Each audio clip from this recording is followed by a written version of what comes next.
In neurological disorders like meningomyelocele and cerebral palsy, there will be decreased muscle strength, and this results in faulty holding of the femoral head in the acetabulum or by the muscle imbalance.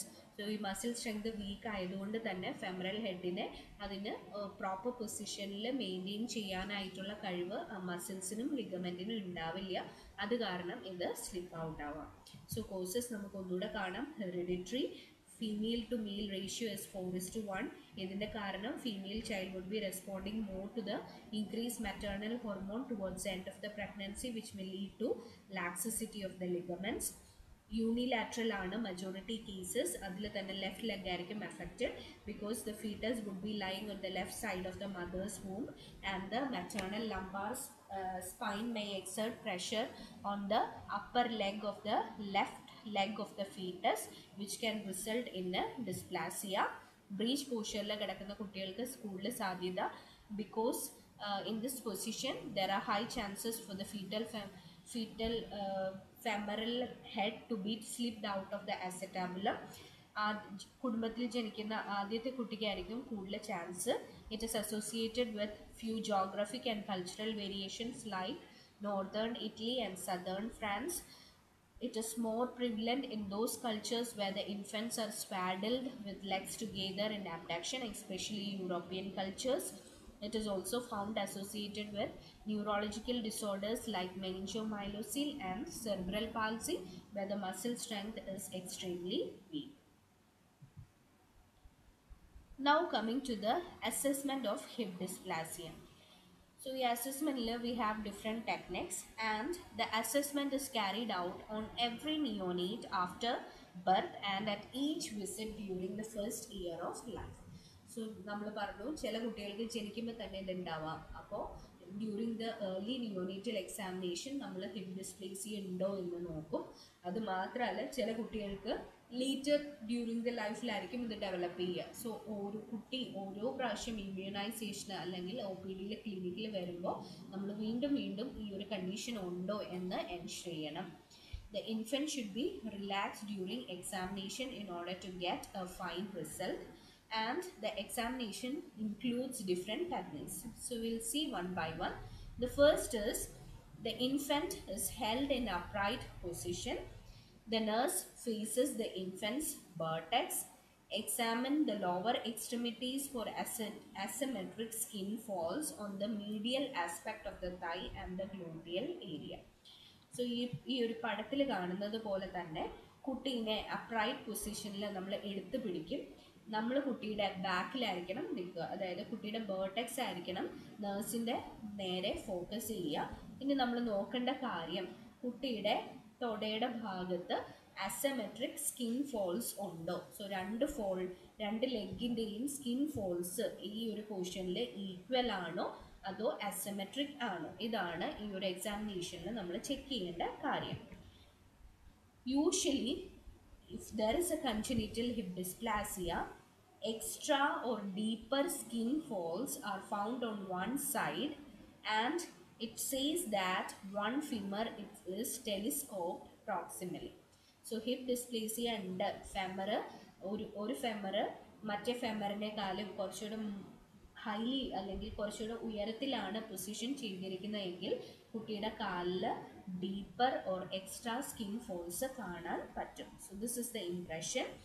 Extra or deeper skin folds on one side may indicate that one femur is telescoped proximally. ഒരു femur തെന്നി മാറി മറ്റേ ഫെമറിനെക്കാളും ഇത്രയോടെ highly അല്ലെങ്കിൽ ഇത്രയോടെ ഉയരത്തിലായിരിക്കും positioned ആയിട്ട് ഇരിക്കുക. ഈ ഒരു കേസിൽ the child will have extra or deeper skin folds. So ഈ ഒരു പടത്തിൽ നോക്കിയിട്ട് നമുക്ക് ഈ ടെസ്റ്റ് ഒന്നുകൂടെ പറയാം. കുട്ടീനെ നമ്മൾ അപ്രൈറ്റ് പൊസിഷനിൽ ഹോൾഡ് ചെയ്യും. Nurse should stand on the back of the child in order to face the vertex. We have to observe both the thigh area for any asymmetric skin folds. If there is asymmetric skin fold, it indicates that one femur is dislocated and it is placed proximally than the other femur. So ഈ ഒരു പടത്തിൽ കാണാം കുട്ടിയുടെ കാലിൻ്റെ ഈ ഒരു വശത്തായിട്ട് skin ഫോൾസിൻ്റെ amount കൂടുതലാണ്. So ഈ ലെഗാണ് എഫക്റ്റഡ്. ഈ ലെഗ് മറ്റേ ലെഗിനേക്കാളും കുറച്ചുകൂടെ പ്രോക്സിമലി ആണ് ഇതിൻ്റെ ഫെമറൽ ലൊക്കേറ്റ് ചെയ്യുന്നത്. So this is the first step where we see for asymmetric skin folds. Now let's see about the second test. In the second test, the infant is placed in a supine position. The legs are extended in order to determine whether the perineum is visible. So ഇവിടെ എന്താ ചെയ്യാന്ന് വെച്ചിട്ടുണ്ടെങ്കിൽ കുട്ടീനെ നേരെ കിടത്തും, എന്നിട്ട് രണ്ട് കാലും വലിച്ച് നീട്ടി പിടിക്കും. സാധാരണ ഇങ്ങനെ വലിച്ച് നീട്ടി രണ്ട് കാലും പിടിച്ചു കഴിയുമ്പോൾ നമ്മുടെ പെരിനിയം ഒന്നും കാണാൻ പറ്റില്ല അല്ലേ, ഒരു കുഞ്ഞി ട്രയാങ്കിൾ മാത്രമേ അവിടെ കാണാൻ പറ്റുള്ളൂ പെരിനിയൽ ഏരിയയിൽ അല്ലേ. പെരിനിയം വിസിബിൾ ആണ് എങ്കിൽ ആ കുട്ടിയുടെ കാല് രണ്ടും നേരെ ആക്കാനായിട്ടുള്ള അല്ലെങ്കിൽ അതിങ്ങനെ നമ്മൾ നീട്ടിപ്പിടിക്കുന്നത് പോലെ പിടിക്കാനുള്ള കഴിവ് കുട്ടിക്ക് ഇല്ല എന്നാണ് അർത്ഥം. And if it is visible, it says that the child has bilateral dislocation. Clear ആയോ? സോ രണ്ടാമത്തെ കുട്ടീനെ നേരെ കിടത്തും, രണ്ട് കാലും നമ്മൾ വലിച്ച് നീട്ടി, നമ്മൾ കാല് നീട്ടി വെക്കുന്ന പോലെ വലിച്ച് നീട്ടി വെക്കും. പെരിനിയം വിസിബിൾ ആണോ അല്ലയോ എന്നാണ് നോക്കേണ്ടത്. ഐഡിയലി പെരിനിയം വിസിബിൾ ആവാൻ പാടില്ല. പെരിനിയം വിസിബിൾ ആണെങ്കിൽ it says that the child has bilateral dislocation. So ആദ്യത്തെ ടെസ്റ്റ് അസിമെട്രിക് സ്കിൻ ഫോൾഡ്. രണ്ടാമത്തെ test we will extend the legs of the child and see for the perineum, visibility of the perineum.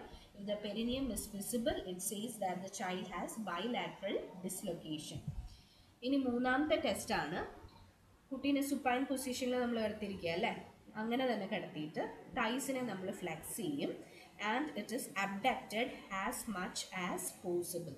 So ഈ ഒരു പടത്തിൽ കാണുന്ന പോലെ തന്നെ കാലിൻ്റെ താഴത്തെ ഭാഗം നമ്മൾ ഫ്ലെക്സ് ചെയ്യും, അതായത് മുട്ട് മടക്കി ഈ ഒരു 90 ഡിഗ്രി ആംഗിളിൽ നമ്മൾ കാല് കിടന്നിട്ട് ഈ ഒരു താഴത്തെ ഭാഗം മാത്രം 90 ഡിഗ്രി ആംഗിളിൽ വെക്കുന്നത് പോലെ നമ്മൾ വെച്ച് നോക്കും.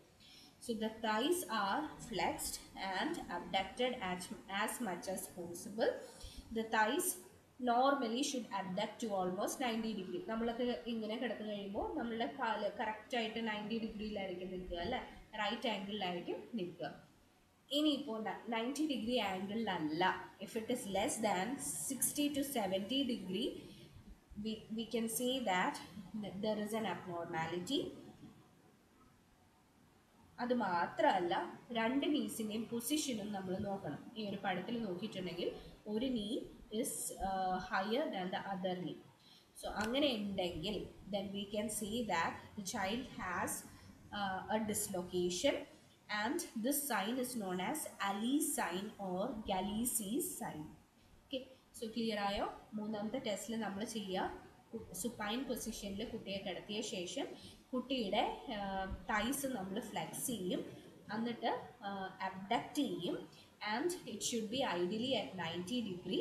90 ഡിഗ്രി ആവുന്നില്ല, 60 to 70 ഡിഗ്രിയേ ഉള്ളെങ്കിൽ we can ensure that there is a deformity.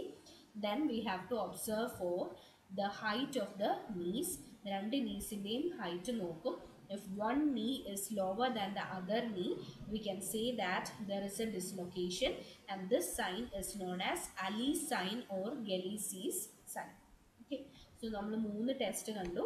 ആദ്യമേ കുട്ടീനെ അപ്രൈറ്റ് ആയിട്ട് ഹോൾഡ് ചെയ്ത് കുട്ടിയുടെ ബാക്കിൽ തൈസിൻ്റെ പോർഷനായിട്ട് അസിമെട്രിക് സ്കിൻ ഫോൾഡ്സ് ഒബ്സർവ് ചെയ്യും.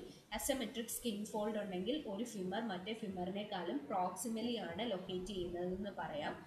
രണ്ടാമത്തെ ടെസ്റ്റിൽ കുട്ടീനെ സുപ്പൈൻ പൊസിഷനിൽ കിടത്തിയ ശേഷം കാല് വലിച്ച് എക്സ്റ്റെൻഡ് ചെയ്യും, എന്നിട്ട് will see whether the perineum is visible. Perineum visible ആണെങ്കിൽ കുട്ടിക്ക് ഹിപ്പ് ഡിസ്പ്ലേസിയ ഉണ്ട് എന്ന് നമ്മൾക്ക് പറയാൻ പറ്റും and it will be bilateral. മൂന്നാമത്തെ ടെസ്റ്റാണ് അലീസ് സൈൻ ഓർ ഗലീസീസ് ടെസ്റ്റ്. ഇവിടെ നമ്മൾ ചെയ്യുക, സുപ്പൈൻ പൊസിഷനിൽ കിടക്കുന്ന കുട്ടിയുടെ തൈസ് നമ്മൾ ഫ്ലെക്സ് ചെയ്ത് അബ്ഡക്റ്റ് ചെയ്യും to the maximum possible extent. Ideally അത് 90 ഡിഗ്രി വരെ നീസ് അബ്ഡക്റ്റ് ചെയ്യണം. If it is less than 60 to 70 degree ഒരു അബ്നോർമാലിറ്റി ഉണ്ട് എന്ന് നമ്മൾക്ക് പറയാൻ പറ്റും. Then will see the height of both the knees. ഒരു നീ മറ്റേ നീനേക്കാളും ലോവർ ആയിട്ടാണ് ലൊക്കേറ്റ് ചെയ്യുന്നതെങ്കിൽ then we can ensure that there is a deformity, hip dislocation ഉണ്ട് എന്ന് ഉറപ്പിച്ച് പറയാൻ പറ്റും. And this sign is known as Ali sign or Galicis sign.